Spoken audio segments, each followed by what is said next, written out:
নমস্কার। 30শে November 2025 West Bengal পুলিশের constable এবং লেডি কনস্টেবলের যে মেইন এক্সাম হতে যাচ্ছে, সেখানে 4টা টপিকের উপর এক্সাম হচ্ছে। 4টা সাবজেক্টের উপর: English, general awareness, general knowledge, reasoning এবং লজিক্যাল অ্যানালিসিস, এলিমেন্টারি ম্যাথামেটিক্স। এই 4টা সাবজেক্টের মধ্যে 3টা সাবজেক্টে 25 করে থাকবে, 75 নম্বর। আর 10 নম্বরের হচ্ছে ইংরেজি ইংরেজি সাবজেক্ট থেকে। তো টোটাল 85 নম্বরের 1 ঘন্টার পরীক্ষা হবে। এই 1 ঘন্টায় এমনি যেহেতু সময়টাও খুবই কম, আর 85 নম্বরের পরীক্ষা, তো অনেক দিন থেকে পরীক্ষা না হওয়ার কারণে সবাই ভালো প্রিপারেশন করছে। এই প্রিপারেশন ভালো থাকার কারণে মেরিট কিন্তু একটু হাই যেতে পারে। তো যার কারণে এখন যে কয়েকটা দিন সময় আছে, এই কয়েকটা দিন ভালো করে পড়তে হবে, ভালো করে প্রিপারেশন করতে হবে। তো সকলেই general knowledge, general awareness, reasoning এবং ম্যাথামেটিক্স, ইংরেজি সবাই পড়ে। তো কয়েকদিন আছে, আমি এই কয়েকদিনে ইংরেজি বিষয়ে তোমাদের যদি কারো সাহায্যের দরকার হয়, আমি একটা নতুন ব্যাচ শুরু করছি, গাইড করতেছি ইংরেজি সাবজেক্ট থেকে, যে ইংরেজি থেকে কি কি আসছে। লাস্ট যে ধরনের 2023-এ যে লেডি কনস্টেবলে যে 10 নম্বরের ইংরেজি আসছিল, সেই ইংরেজিতে কি কি কোশ্চেন আসছে। একদম নর্মাল কোশ্চেন ইংরেজি থেকে আসছে।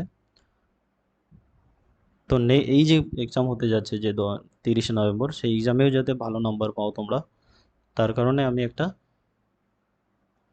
ইংলিশের ক্লাস শুরু করছি। তো তোমরা যদি কেউ জয়েন করতে চাও, তাহলে তোমরা আমার যে থাম্বনেল আছে, এই থাম্বনেলে দেওয়া নাম্বারে হোয়াটসঅ্যাপ করতে পারো। প্রতিদিন ইংরেজি ক্লাস হবে। সেখানে ইংরেজি যে সাবজেক্টটা রয়েছে, এই ইংরেজি সাবজেক্টে 10 মার্কস থাকবে। এই 10 মার্কসে কিন্তু মেরিটটা ভেরি করবে। কারণ একটা নর্মাল স্টুডেন্টও জেনারেল নলেজ পড়তে পারে, রিজনিং সে নিজেই করতে পারবে, ম্যাথামেটিক্স সে একটু গাইড পেলেই হয়ে যাবে। কিন্তু ইংরেজি একটা ভাইটাল সাবজেক্ট, যেটাকে ভালো করে কোনো অভিজ্ঞতা যদি না থাকে, তাহলে কিন্তু সেখান থেকে সে নাম্বার স্কোর করতে পারবে না, ভালো স্কোর করতে পারবে না। তো তার কারণে এখন যেহেতু সময় আছে, তো তোমরা যদি কেউ ইচ্ছুক থাকো, তাহলে আমার নাম্বারে হোয়াটসঅ্যাপ করতে পারো, আমি গ্রুপে জয়েন করে দেব। তো আমি একটা ছোট মেরিট সিস্টেম তৈরি করছি, যে এবারে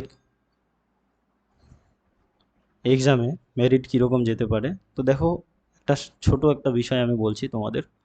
জেনারেল নলেজ, জেনারেল নলেজ এখান থেকে অনেকেই 15 পেয়ে যাবে, অনেকেই 15 নম্বর পেয়ে যাবে।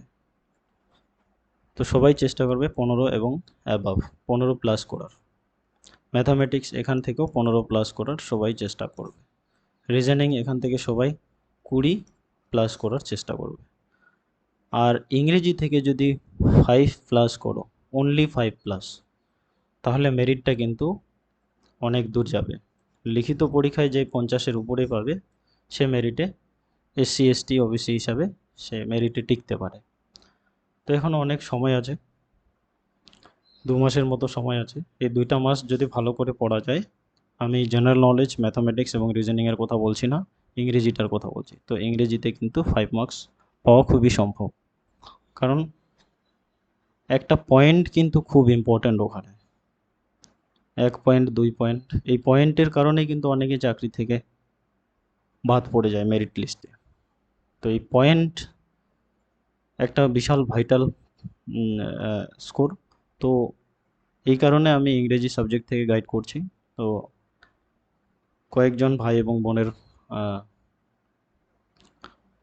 রিকোয়েস্টে আমি এই গ্রুপটা খুলতেছি, নতুন একটা ব্যাচ শুরু করছি। তো তোমরা যদি কেউ ইচ্ছুক থাকো, তো তোমরা আমার হোয়াটসঅ্যাপ নাম্বারে হোয়াটসঅ্যাপ করবে, আমি তোমাদের জয়েন করে দেব।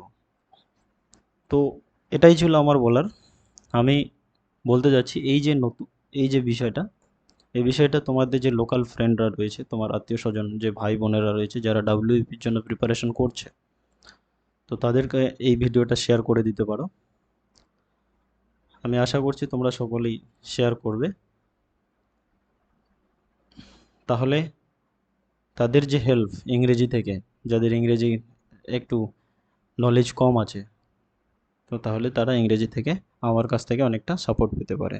Thank you.